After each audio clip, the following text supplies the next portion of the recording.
Welcome back to the Deep Dive.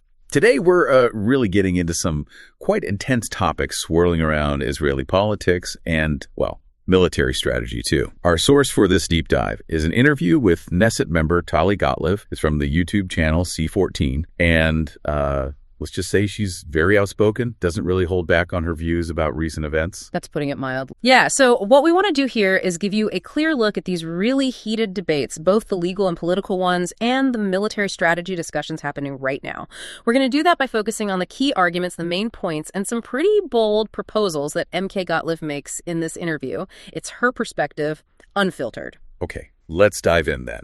She starts pretty much right away with the whole situation around the Attorney General Mira and the legal battles there. You can feel her frustration immediately. She seems genuinely quite exasperated with how the government handled it, especially, concerning the Supreme Court rulings. Right. Her main criticism, her core point, is that the government made a fundamental error. She thinks they should have appointed an interim AG before the whole thing got to court to bag it. She actually uses the word failure. Yeah. She sees it as a major strategic mistake, something they should have seen coming and act. And she backs this up legally, doesn't she? She mentions Section 23A of the Civil Service Law. Mm-hmm. Her argument is that this law gives the Justice Minister the power, basically, to pick an interim AG from existing state employees. Mm-hmm. Just needs to consult the Civil Service Commissioner, she says. She even said she published a kind of menu on how to do this way back in July. So the pat was there, in her view.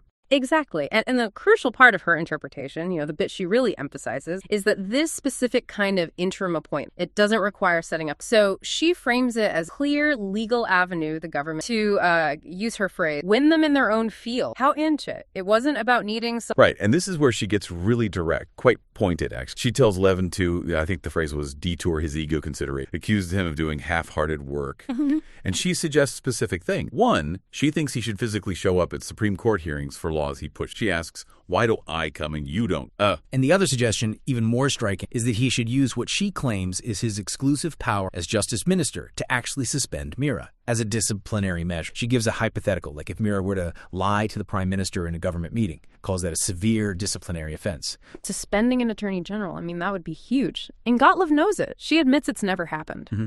But she argues it's not about creating a crisis. It's about applying a suspension is a standard disciplinary option for any state. Her bottom line is very clear. Mira is not above the law. It's definitely a novel reading of that. And you can imagine the legal counter arguments, but she presents it as a completely legitimate, if unusual. Okay, so that's the legal front. But she applies that same kind of uncompromising stance to military and security strategy as well. Yeah. She really goes after some former senior security, calls them delusional and dangerous, and she doesn't just disagree with their policies. She seems to hold them responsible for, the situation in Gaza now, but also looking back at Oslo, the disengagement, says they fundamentally misunderstand the enemy. Mm-hmm.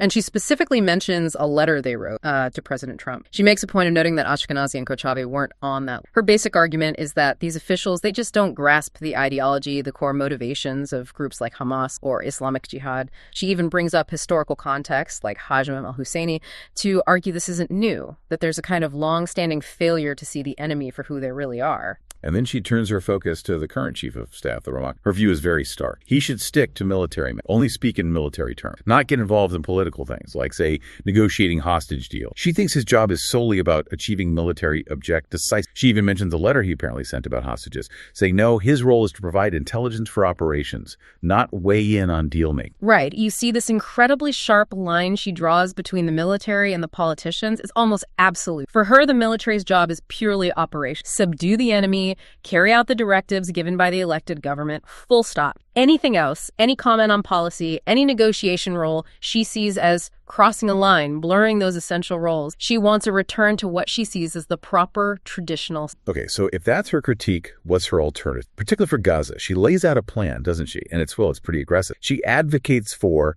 first, Israel taking full military control of northern Gaza, then actually annexing that territory, making it part of Israel, and then building bases, even settlements in that annexed area, and crucially taking complete control over humanitarian aid distribution to, as she puts it, separate Hamas from the population. Yeah, the implications are significant. And she's very blunt about it. She says if people in designated areas don't leave, she doesn't care if they go hungry. Her words were, their blood is on their own head. There's no ambiguity there. She states flatly, I don't trust Gazans, not even for a moment. It's a perspective rooted in deep skepticism, prioritizing Israeli security and territorial control above basically everything else. A total shift from current approach. Wow. Okay, so beyond the specifics of law and military action, what's the broader message she's trying to convey? Politically, emotionally, she talks about the need for the Israeli public to see victory images. She feels there's been too much failure after failure. She also makes an interesting point about the prime minister, saying he'd never actually disobey a Supreme Court ruling, even one he thinks is wrong, which for her means the legal fight has to be won within the legal system itself. Exactly. And then there's a very personal moment in the interview. She shares that she just became a grandmother,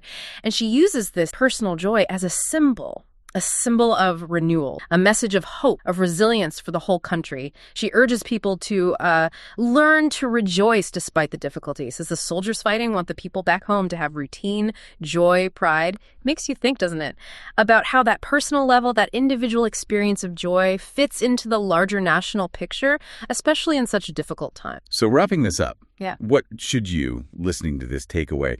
We've really dug into a very direct, very unfiltered viewpoint here, covering some incredibly sensitive ground from those complex legal arguments about the AG right through to these stark proposals for military action in Gaza. It's all presented with very sharp critiques and undeniable conviction.